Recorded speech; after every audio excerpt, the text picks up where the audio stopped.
The OTT is a proud member of the Tech Podcast Network found at www.techpodcast.com. If it's tech, then it's here.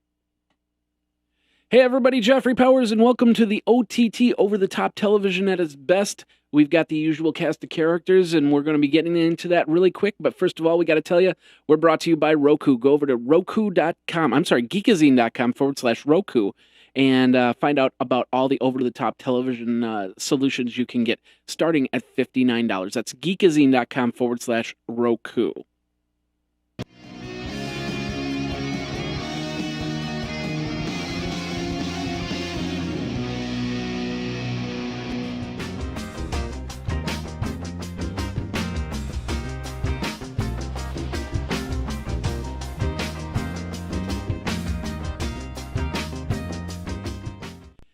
Hey everybody, Jeffrey Powers here. Welcome to Geekazine and the OTT, where we take a look at over-the-top television at its best. We had a couple weeks off, and then we had last week, which we did a small little interview with the one Mr. Leo Laporte.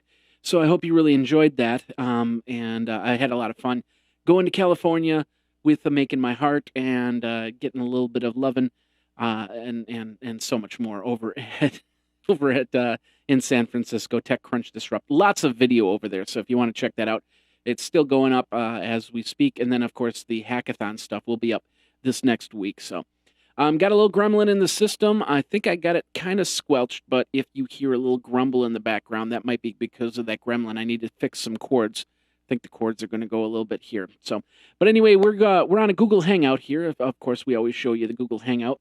And it's not showing you the full screen here, but we've got Gabriel Guzman, who's here for this week's episode. How you doing, Gabriel? I'm okay. How are you, Jeff? I'm doing great. I'm doing peachy, except for this small little gremlin in my system. I just need to. I think one cord's starting to short out a little bit and cause a small problem in the recording. So hopefully we won't have any problems with that. I'm monitoring it very closely, make sure that it doesn't happen. So, how's your week been? Well, I mean, pretty uneventful, of course, but I did get Gears of War 3, so that's something, you know. So, yep, and I'm also trying to make a D&D hangout. I'll let you guys know in the future, if it happens or not. But Okay. other than that, yeah. How about you, Jeff? Well, obviously, other than the Leo Laporte hangout, which I'm really, really jealous about. Well, it was a lot of fun. Basically, we went up to Petaluma, myself and Adria Richards, and we did a whole bunch of TechCrunch Disrupt videos. But I said, hey, on Sunday I need to go up and I want to check out the Twit Brick House. So went up there, saw an episode of Twit, and enjoyed life in the Twit Brick House for a little while, which was really cool. I really enjoyed the time there. So I think hold on a second. All right, let's try that. I heard it's starting to creep up there. I do have to change out the cables. They're really starting to get bad there. So, but anyway, had some fun up there. We did a couple videos. One with the Sony tablet, Sukhjit Gag. She was up there, and so we did a quick video up there. And then, of course, Leo, and sat down with him for about 20 minutes. Adria did a video with him. I did a video with him, and we had a great time up there. So, I recommend going if you have the opportunity. So, Gabriel, you should head up there as soon as possible. Yeah, I also remember during the live show, you were streaming something. I think I don't know if it was about Fringe or another episode of TV episode. But, Of Fringe? Yeah. I don't remember what episode, or was it Mad Men? Leo was talking about Mad Men, and I heard you in the background. I'm like, is Jeff from Petaluma? And then I started seeing the pictures in your stream. Oh, yeah, I think yeah, they were trying to figure out a title, and how'd that work? They talked about a certain title, and I basically said if they were going to do that title, they had to have some interactivity to it. So I'm not exactly sure. I can't really remember. It was a fun little time there, and had enjoyed everything. So All right. Before we get into the news, just so you know, a really quick note here. I go through blip.tv to do all the aggregation of the video, and this morning blip.tv switched my pro account back to a basic account, and basically my dues were up, and they decided, not instead of not telling me a week in advance that happened, that it would just they would just do it, and then they switched it back to basic. So I got on the phone with them. I said, "Hey, what the heck? I can't have this like this. I got to upload video. I need all those little cool pro features." So they reacted with we got the credit card out, and we got everything going. All of a sudden, all my videos were I was getting all these emails saying that your conversion has failed. Your conversion has failed. I went to my Blip TV dashboard, and all of a sudden it's reconverting the HD to 720 files, which kind of concerns me because everything on Geekazine is using that HD 720 file. So they say that it's not going to cause any problems. If it does, I won't be really happy. But basically, that would mean is I'd get broken links, and like I said, I hope it doesn't happen. But if it does, I need you guys to let me know that happens, and then I'll make the change on that. So anyway, other than that, everything else has been on this home front. Nothing new on the OTT front except for all the cool stuff that's been happening. We got 2 weeks worth of news to get through. So if you're ready for that, Gabriel, let's do that. Okay, let's do it. Alrighty then. Let's start over here. We're gonna start over at the news, and that's Netflix. This is over on the Washington Post via Bloomberg. Netflix, well, of course, Netflix has been going back and forth on their stuff for the last couple weeks now, and it's been very fun to watch, to say the least. But in this last week, they split off their streaming and their DVD rentals. Of course, the DVD rentals are now called Quickster, and the streaming is now called Netflix. And that was not the coup de grace, I guess, for the week, because the next day at F8 conference, we had Reed Hastings come on stage during the F8 conference and say, we want to put Netflix into Facebook, which is a great idea, but they can't do it in the United States because of some legalities on streaming video in there. So they're begging right now the government to take a look at these little bits and pieces and overturn them so they can get Netflix on Facebook, which I think is a poor business model. Poor business model to sit there and beg that way for people to overturn law, and I just can't believe he did that. I think Reed Hastings needs to start looking at his business practice and actually maybe even kind of step down as CEO, because I don't see him doing the right thing right now. So, Gabriel, what are your thoughts on that? Yeah, I think they need to hire somebody, kind of like what they did at Google, where they hire Eric Schmidt to kind of like man the station until the founders were ready to get back at it. Because I don't know, all these recent changes, then splitting, raising their prices, and then finally splitting the Netflix into two different companies. Well, Quickster is a subsidiary of Netflix, but it's still its own separate being. So yeah, I do kind of agree with you. I think they may need to.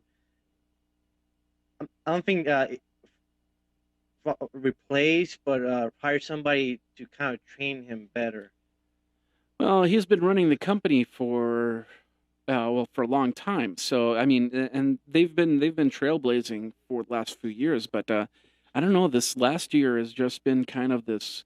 I don't know if they unveiled or realized something, and they said they started realizing that, hey, we've got to do something different or whatnot, because they've been they've been really dropping the ball as of late. And this split was an ultimate thing. I mean, I went and looked at the domain. It was registered back in July 24th by a holding company that basically does marketing research and make sure that this is a brand that they can get behind. But as I posted on on one of my blogs, that this wasn't, this Quickster wasn't a thought out idea. especially because of the fact that first of all that it was reported that Quickster was a person's pseudonym for pot smoking something or other. Was it pot smoking? No, well, it was a Twitter handle for this pothead. He Yeah, literally had like a Sesame Street Muppet smoking. Elmo. That was it. Yeah, Elmo. The pot Yeah. smoking Elmo. But I went up on and I did some different different spellings of Quickster, and one of them was the Urban Dictionary, and basically the Urban Dictionary said a Quickster is a person that tries to get a woman in the sack quick. That basically what the Urban Dictionary said. So I don't know. Do you think that Netflix is trying to get women in the sack really quick or what? I think you're trying to get us back to the sack real quick, but yeah, the name does seem kind of like a placeholder. Yeah. Now It doesn't sound like a real one. it does, and some people have been saying that okay, and it might be something for Netflix. Netflix is planning to sell their DVD rental side of things, which I think is a bad idea because there's too many people still on the DVD rentals and not on the streaming, and that's really concerning if they're planning to do a sale because I don't think that their streaming model can hold their business plan idea. Well, I mean, on the light side, they did announce that Quickster was gonna do game rentals, which is a real thing to GameFly. Because I know GameFly, I used it before, and it takes almost a week to get one game. I mean, if they use the distribution plan from Amazon, Yeah. sorry, Netflix, Quickster may be able to get your games like in 1, 2, maybe 3 days, and that we could actually see GameFly taking a dip.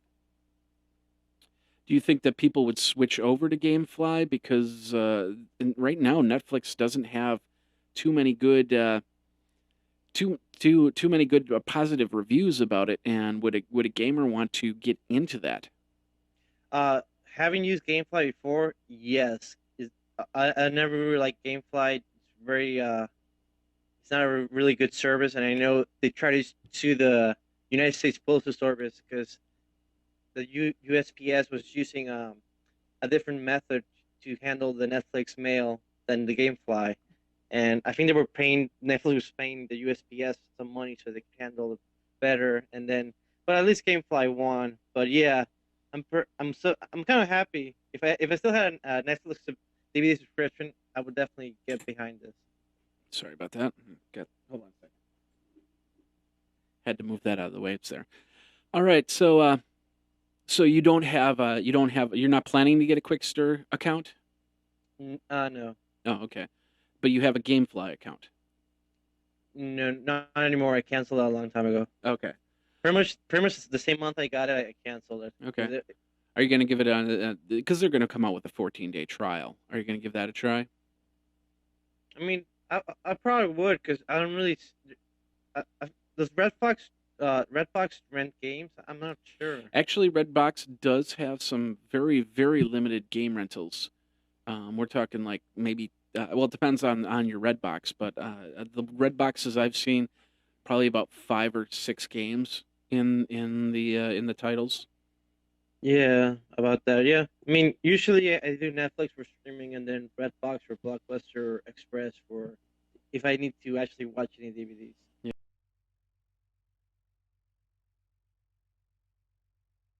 We won't too much. We'll keep you abreast of the whole situation with Facebook and see what happens there. But Netflix needs to do something, I think, personally. And so we'll go on from there. We're moving over to broadband TV news. We go from Netflix to Blockbuster. Blockbuster, of course, was bought out by Dish Network, and they had a streaming process, and they got sued on the streaming process by, I believe it was Netflix at the time, and they reeled it back, and they had a limited one. Then Dish bought them out. Now they're going to start with once again they're going to start with another streaming process. Basically, what's going to happen, and this is over on, like I said, Broadband TV News. Basically, what's going to happen is they're going to have a new service. It's got about $10 a month for new subscribers to Dish TV service for free for the for first 12 months. But then everybody else that just wants the service is $10 a month. You still have to find out you still have to find a device that you can actually run Blockbuster streaming on, and which is some of the Dish stuff. TiVo, I think Logitech has a couple items, and a couple TVs out there also have the Blockbuster. But you can also get it with Dish, and that's programming package of $39.95 a month. So pretty interesting stuff, but I don't know how Blockbuster can compete with Netflix because they don't have the coverage as Netflix does. What do you think, Gabriel? Well, my understanding from reading the story, I thought that you had to be a Dish subscriber to actually get access to Blockbuster streaming. Okay. Yeah. So, because I mean, it's so I don't think unless everybody has access to this, it's not a really good solution because you still have to get a Dish subscription, which I think they said the cheapest one is $30 or $39 a month. Yeah, I guess the article wasn't really clear on that, but I know that Blockbuster has a separate, has to have it separate from Dish. You can't bundle it like that, or else the FCC would have never approved the merger simply because of that factor. So you have to have Blockbuster on that separately. If that's not the case, then I'll have to look up on this, but I'm pretty sure that you can get a Blockbuster account separate. So, Okay. I don't know. I mean, would you give that a Blockbuster another chance? I know my brother got the whole a long time ago when there were actually still Blockbuster stores where they got the DVDs. You could get them by mail and then return them at the store, and then they had very limited run of the streaming. But I don't know. Would you still give Blockbuster a chance though? well, Blockbuster still has stores out there. Yeah. We got a store location down there, and as far as I know, they still do the movie rentals, and you still do streaming, unless this is just streaming. Maybe that's where the disconnect on this article is. This is streaming only option, but I know that if I get the discs, I can go back to take them back to Blockbuster and get one or two or three more discs, and then for free, and then return those, of course, the next day or whenever they're due. So maybe this was just streaming, and okay, that makes a little bit more sense. It's streaming with the satellite option, so they don't talk about the option outside the satellite option, which is a different price. Yeah, I think it's only streaming right now. So that's for the No, no, no, $10 no, a month. don't confuse this. This article is talking about the streaming only, but there are plans, excuse me, where you can get it without Dish Network. Okay. And that's where the disconnect came in, because this is just saying, hey, if you want to add Blockbuster to the Dish package, it's going to cost you $7.40 a month, and new subscribers to the Dish TV service will get a service for free for 12 months. So that's where it all comes in. So, all right, well, I clarified myself. Yeah, it was a little confusing. I mean, Yeah. So, but yeah, Blockbuster has regular plans, and you can still get a regular plan, and that I believe does include streaming. So, all right. So let's move from there. We go from broadband TV news. We're going over to we gotta thank our sponsor first of all, and of course we talk about Roku, and we talk about all these over-the-top TV solutions, and of course Roku is one of them. Go over to geekazine.com/Roku, and you can find out how you can get yourself a Roku 2 for as little as $59. Of course, if you want the one with the Angry Birds on it, you got to pay $99. But it's a great way for you to get into the over-the-top television solution, and it's one of the boxes that I use the most out of my experience. I just bought I bought a 4 GB micro card, which I put in the back of the Roku XS, and it gave me more memory, which made the experience actually a little bit better. So I highly recommend getting the memory card. But go over to geekazine.com/Roku. Geekazine.com/Roku. Of course, that helps the OTT and all Geekazine properties with that purchase. So get yourself an OTT solution with Roku at Geekazine.com/Roku. All right, let's get back into the show really quick. Speaking of Roku, Glenn Beck there's been actually a few show announcements on Roku. They've been coming up with some great stuff in the last couple weeks. One of them, of course, is Glenn Beck TV, and they've launched the Glenn Beck TV channel. Of course, Glenn Beck doing that big old switch from network to network. The content, my understanding, is not full content. It's his video online content only, and so you can get that. And of course, it'll be by subscription only. So, are you big into the politics there, Gabriel? A little bit, but not Glenn Beck politics. Definitely not. What was interesting was I got a tweet earlier this week about this one person goes, well, I'm not getting a Roku because it's got Glenn Beck on it. It's like, so you wouldn't get cable because it has Glenn Beck on it? I don't understand. It's business. It's channel. You don't want it, you don't add the channel. So yeah, and of course it is a subscription, so you're gonna have to pay for it. So get the box. Don't blame the box because they're trying to make money off the content. That's crazy. So that was over on Huffington Post, but another one, and this is absolutely free, and this is over on digitalmediawire.com. Disney has signed up with a agreement with Roku to add a lot of their videos to the Roku, the Disney videos. Now these are just trailers and bits and pieces, and there's going to be some episodes. I don't know if they're going to have full movies or anything like that. Nothing that they can probably make money off of, or I would guess. But pretty cool stuff. You now have a pretty great channel, and I downloaded and watched a little bit of it.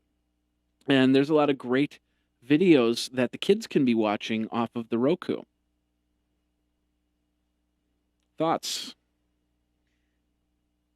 Well, if you're a family man, this is great because kids love watching movies, especially watching them over and over again. Yeah. And TV is a great, well, I'm not gonna say a great babysitter, but it's a great time waster, especially for people with multiple kids. So yes, it's actually great and will actually change a lot of people that have cut the cable into actually buying a Roku. Yeah. Now well, yeah, and a lot more. I mean, you've got so much option there, so much opportunity there. It's awesome, and of course, it really begs the question: if Disney has a contract with them, how soon is it that that ABC programming starts coming onto the Roku on its own channel?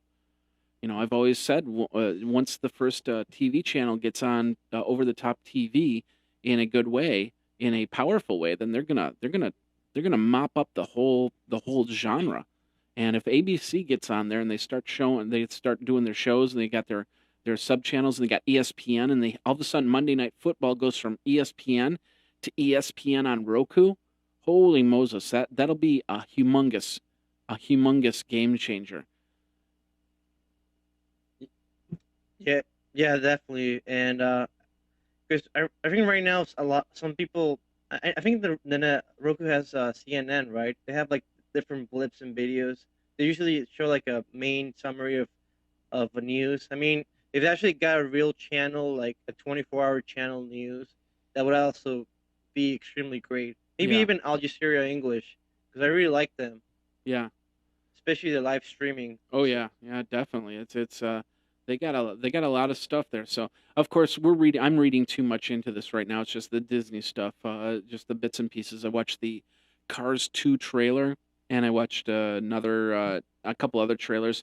You can watch some clips from Winnie the Pooh, Dumbo, Lightning McQueen, the Jonas Brothers, Selena Gomez, All Star Weekend, and so it's pretty cool. If you got it's a great thing to sit down with the kids and watch some videos with them. I don't it's I suppose it is a babysitting tool, but not as much from there. So. All right, and of course, the Roku has come out with a lot of other channels on there. So go over to Roku.com, go to the channel section. You'll see all the new channels. Any channels that you've seen come on play that you want to talk about there, Gabriel? Mm, no, not really. No, I haven't really seen any new channels come on. Nope. Okay. All right, well, then we're going to move on. We're going to go over to PC World and the last article of the day, and that is the Apple TV. Of course, there's the Apple event that's coming really, really soon in the next week or two. And last week I saw a lot of articles, so I thought I'd talk about this really quick. They're talking about taking Apple and out of the little box and actually putting it into a monitor system where like they get a 30-inch Apple monitor and they turn around and they use it. They hook it up so it's one unit, so you can be watching TV just by purchasing the monitor, purchasing the box, and then turning it on and hooking it up to the internet. So a lot of people say that has to happen this way. This is the next generation of Apple TV, and I'm not sure if they're ready to go in that direction. I think it's a good addition, but I don't know if they're ready to go that way. What are your thoughts? Yeah, I completely disagree with what the people are saying. There's no way Apple's going to just jump gun ho into making a TV. It's completely anti-Apple. They're extremely tactful in how they push new technology. Usually, like when the 3G came out, the the iPhone they were like a year or two to include that so they could test in their phones. I mean, they're not just going to jump into this. And I mean, at least call me old fashioned, but I want a TV. I don't want like a TV with some hardware attached to it because if I wanted to upgrade that hardware in a couple years, I wouldn't be able to. And I mean, for me at least, when I buy a TV, I usually keep it for 5+ years. Now So that's a good point right there. We saw at CES we actually saw a company that made a pluggable or a scalable TV where basically you bought the TV in parts and you built it like you would a PC. You could replace the processor. You could put in more memory. You could put in more HDMI ports. It was very modular, which was really cool. But getting to your point, it does need to be scalable. I totally agree on that. But I'm wondering if they're going to have some ability to plug in some extra stuff or improve processor or improve memory in the video GPU CPU. yeah, that would be great. Um, but I'm just not sure. It would be so anti-Apple. I mean, maybe if the partner were like Samsung or well, not Samsung, but another manufacturer of TVs, and then make like a exclusive Apple TV, maybe. I don't know. Okay. I'm Well, not sure. well, they'll probably be partnering with because they still have to make it a TV. It's still got to receive channels, whether through a cable connection or a over-the-air DTV type connection.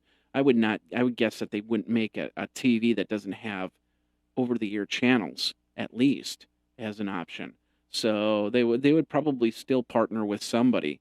And yeah, the question is, would it be more flexible? Of course, everybody's been saying that this is the way that they need to go for the last 2 years. I remember reading articles back in 2009 where they talked about that, and so it definitely needs to have some sort of flexibility, because if you have to hook up your PS3 or you hook up your Roku or you hook up your your Google TV, it should let you do that.